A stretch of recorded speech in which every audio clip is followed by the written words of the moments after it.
You know what? I think billionaires should be superheroes. It'd be good for corporate branding. It's dangerous work, Mason.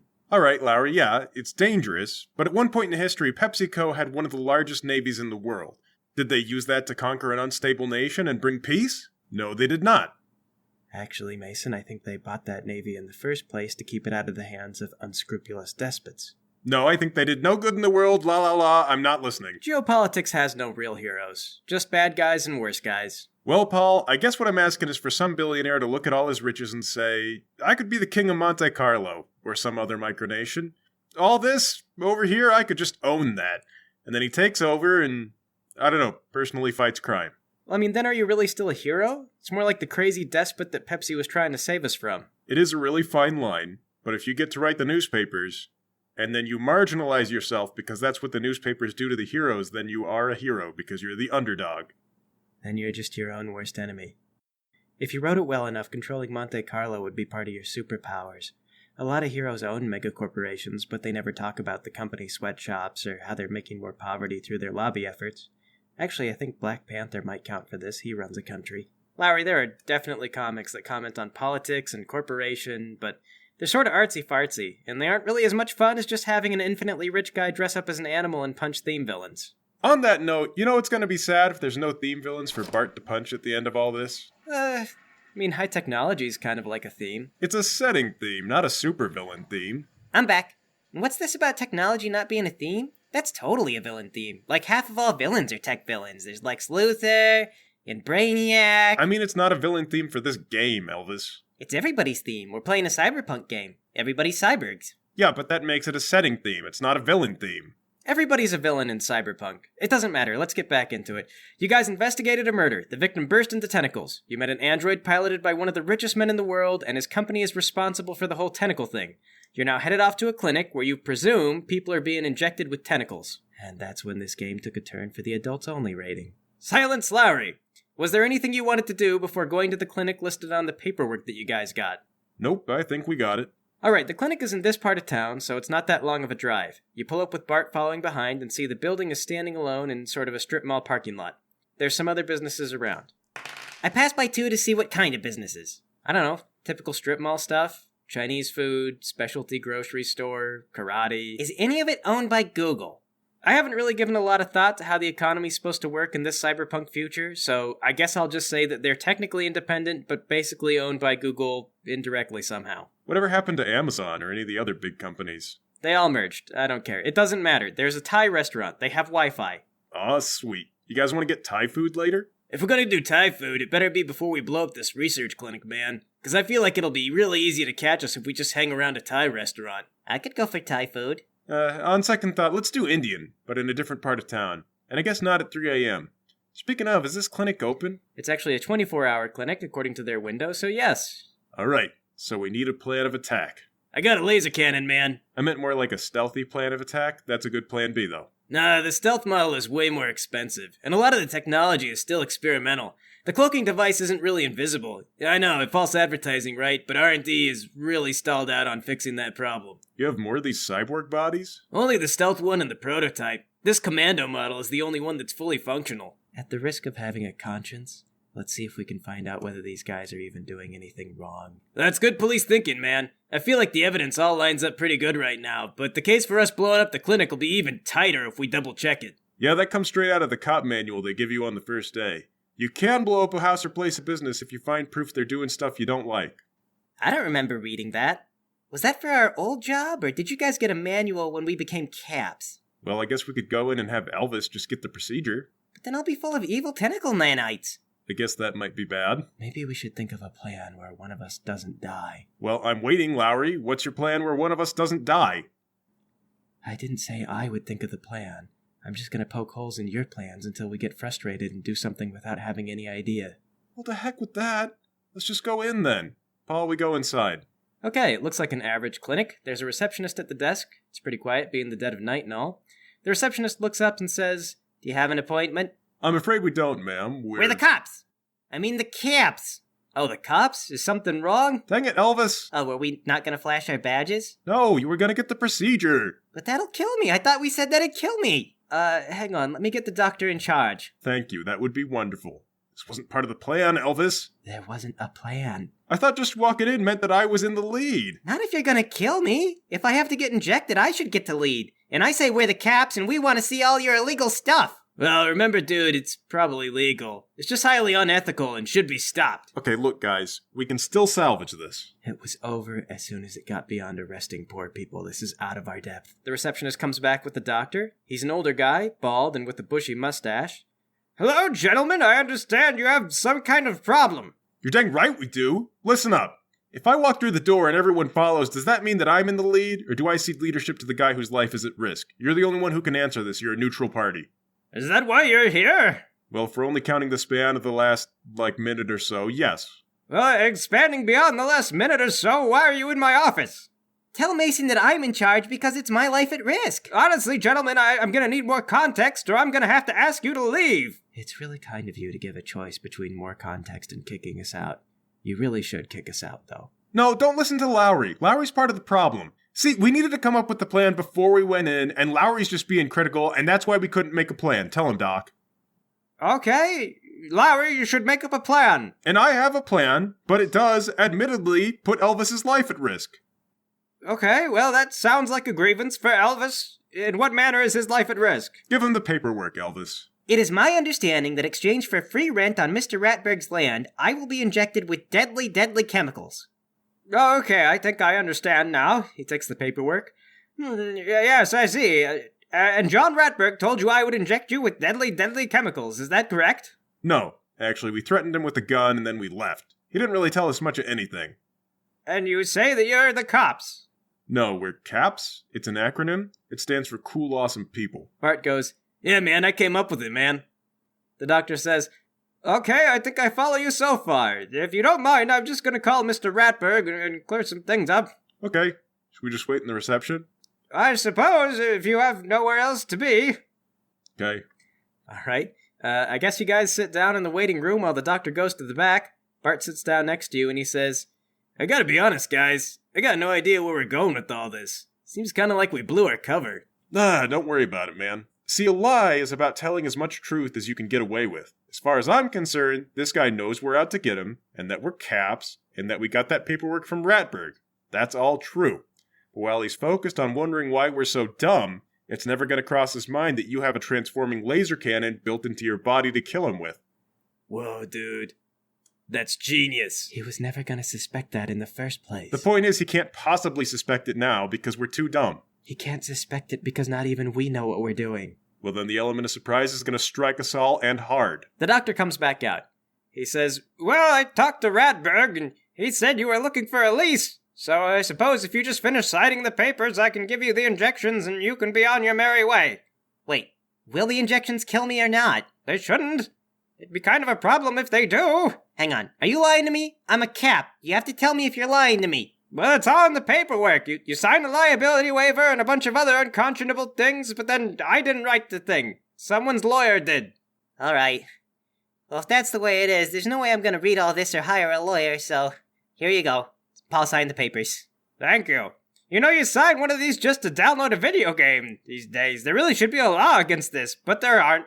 Anyway, come on. Ooh, got a little cyberpunk commentary on society. Go with the nice doctor. Follow Elvis. I'm afraid only the patient is allowed to come back with me. Confidentiality rules, you see.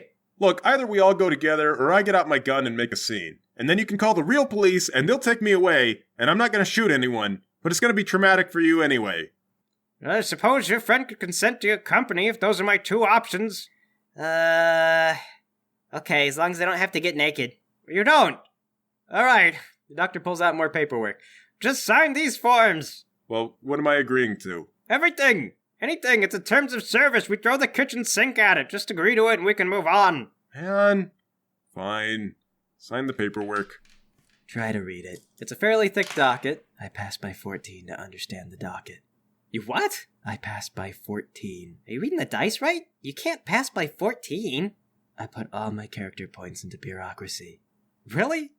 Really? You had 120 points. You put every single one into bureaucracy. Yes. I could successfully reorganize the entire national government so that every law and regulation is recorded on a convenient post-it note.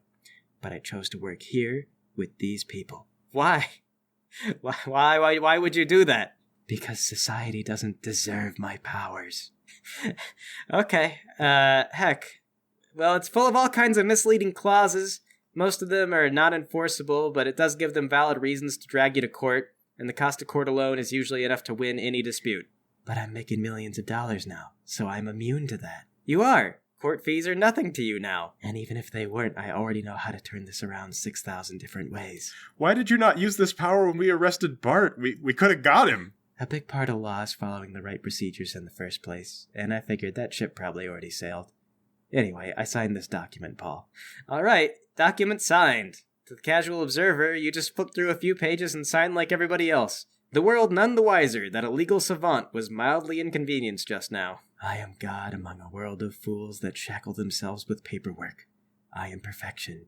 Yet to entangle myself in the needs of the imperfect would imperfect me. Well, Lowry once again wins the award for the most passively evil person in the whole campaign. And I'm gonna get away with it. No one will ever know. Well, the doctor hands the paperwork to the receptionist and says, "Come with me." Then he leads you to a patient room.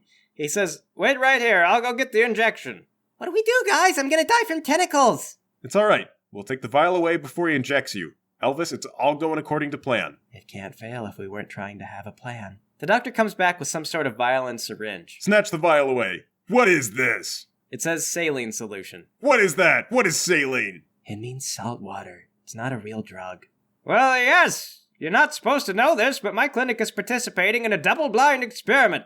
I'm handling the control solution, which I was about to administer to your friend. So what? Doesn't do anything? No, it doesn't. I mean, you believe it will, but it rather ruins the experiment for you to know it's just salt water.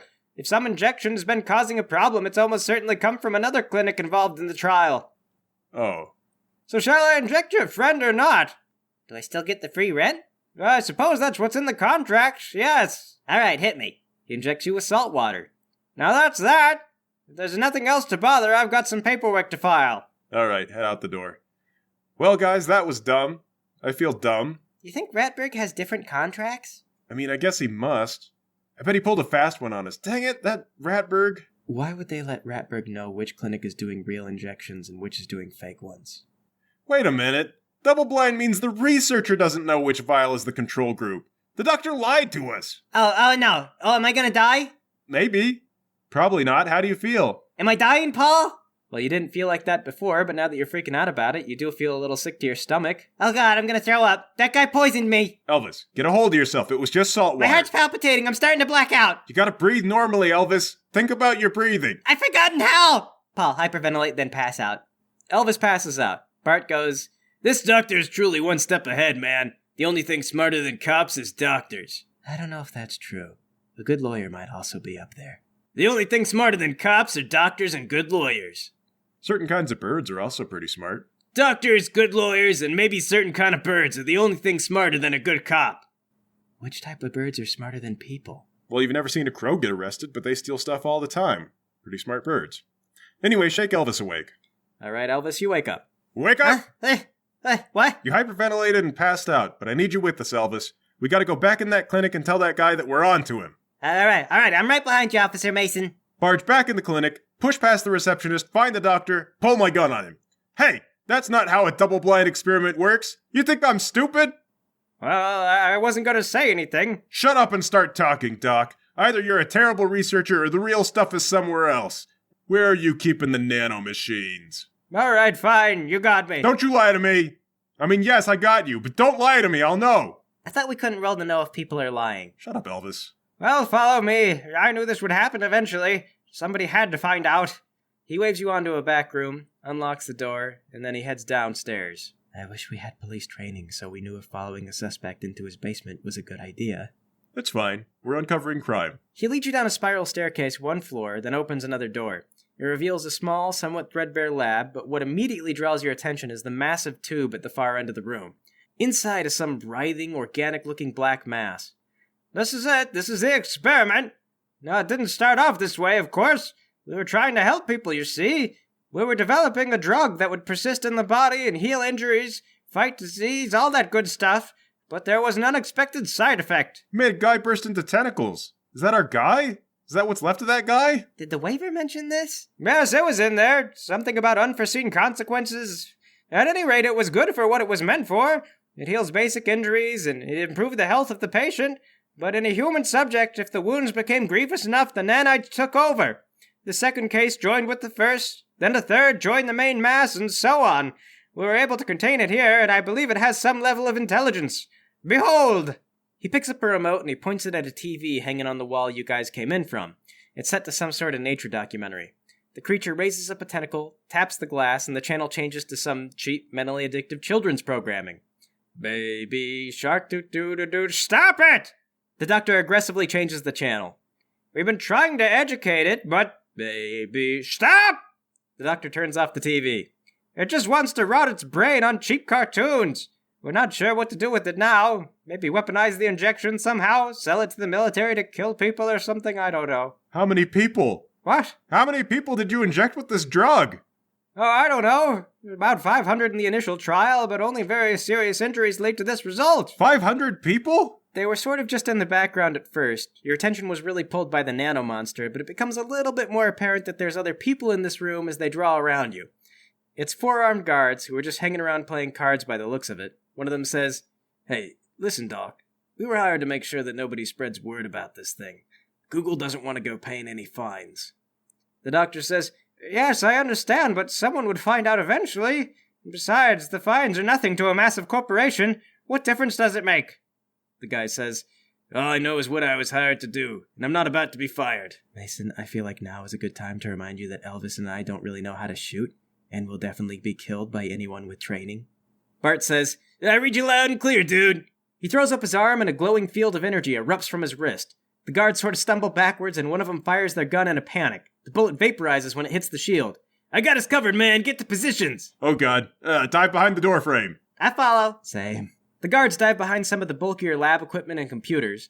The doctor says, "What are you doing? You can't hide behind those." But regardless, they start taking shots at the shield with their rifles.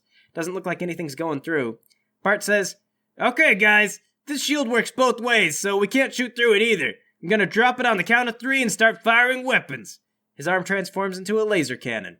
1, 2, 3. Bart, wait. He drops the shield. Dang it, Bart! The nano monster twitches in its tube like it's agitated. Bart revs up his gun and lays down a blistering stream of suppressive laser fire. The other guards duck behind cover. Shoot my plasma gun. Okay. Wow, is that the damage on it? Yeah. Now I need to wait 2 minutes before it has enough power to fire again. Okay, well, Elvis leans out from the doorway and fires a molten ball of plasma across the room, completely vaporizing a computer box into slag and liquefying the guy behind it.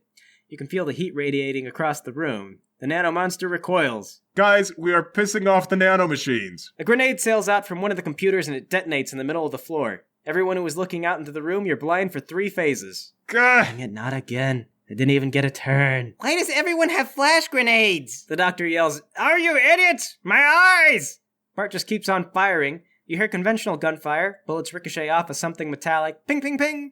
You hear someone cry out in all the chaos. Ah! Then there's a sound of glass breaking. Bart yells, "My controls aren't working, man!" When your eyes clear up, you see the nano monster is broken out of the tube, spreading out across the room. It's already covered up where the guards were. Oh, Jesus. The monster grabs the doctor. The doctor yells, "No! Why? I let you watch TV! This sucks!" and then he's gone.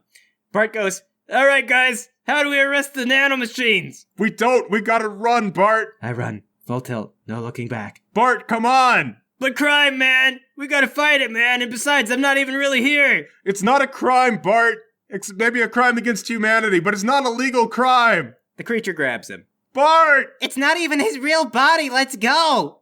But it's such a cool body. Okay, let's go. Before you get out of there, the nanomachines begin to rapidly condense. They form together into the most beautiful, naked man you could possibly imagine. He opens his eyes and says, "Happy birthday." Okay. I don't know if any of this was ever normal, but it got weirder. Keep running. Paul, I run to the car. Lowry doesn't look back. The nude man says, "Fear not, for I am perfection. I am all that man can hope to be." Okay. That's a pretty bold claim. I've thought that about myself maybe 100 times, and I usually haven't been right. I understand. In what way can I assist humanity? You could put some clothes on. Clothing that looks like your own forms from nanomachines over his body. He's got the colors right and everything. All right, thank you. Your junk was immaculate, but still rude. I know it is my destiny to lead man into a better age. Turn on the car. Drive away. Drive far away. In what manner do you need my assistance? Well, have you ever thought about becoming a cop? We always need more cops. You feel I should police humanity? Yeah, I mean, it's a hard job, and cops are the foundation of society, you know? There's some people who say otherwise, especially this one troll on a botany forum I'm part of, but don't pay any attention to them. I see. So humanity requires authority. Elvis, this might be a bit above our pay grade. That I enforce the laws upon man. Is this all society requires to flourish? It is a very important part of society that we cannot do without. I mean, you also have to have good leadership. You know, leadership doesn't always get the laws right, so you don't want to just blindly follow them all the time. So you believe I should lead? That wasn't exactly where I was going. I must lead and establish authority. Without these pillars, there shall not be a perfect society. Okay, Elvis, I think we've really screwed this up. Okay. Well, I guess, I'll never bow to the machine! Shoot the guy! Alright, I don't know what you expect to happen, but the bullet lands in the man. You're not really sure if it hurt him. It disturbed where you hit him. He says, I believe I understand your gesture. I will pass your test and exert my authority now. Just real quick, can you guys actually fight? Like, could you do anything if I threw this guy at you and he could actually do harm to you? No, not really. The heel of my shoe is actually a grenade. Okay. Yeah, I guess I'll give you a chance to throw that if you want. That might get him. Alright, here goes. Ah, dang. Man. That's a really bad roll. Okay, alright. Well, you throw the grenade, and it bounces off the top frame of the door and lands between you. Elvis, I don't know how, but I always knew it was gonna be you. I kinda knew it would be the grenade. The grenade explodes. Well, that was a good run. So what happens next? Machine apocalypse? Well, you guys are paced thanks to your own weapons, and Lowry lives to see the rise of the Machine Emperor. It's not all bad. He learns really quickly, and his laws are fairly just and swiftly enforced. In some ways it's better, in some ways it's worse, but they teach that in schools, it only got better. I honestly don't even know the Machine Emperor and the nanomachines we saw are the same thing. I guess not. But there it is, guys. You uncovered the mystery and ushered the world into a new age of law and order, for better or worse. I guess our legacy was always gonna outlive us. Well, thanks, Paul. That was fun. Thanks for the game. Thank you, Paul. It was pretty good. I had a good time. Thanks, guys. Thinking of doing something kind of dumb and ad-lib next week. Are you guys going to be cool with that? Sure. Yeah. Sounds good to me. All right. Well, then you guys have a safe drive home, and I will see you later. Hey, if you like this show, consider supporting us on Patreon. You can find us under Don Somewhere. And if you're interested in some other things that we've done, we've actually been making content for a few years now. You can find our social media on donsomewhere.com, as well as a couple of other things. Again, that's Don Somewhere. If you'd like to support us on Patreon, new episodes go up 1 week early there. donsomewhere.com.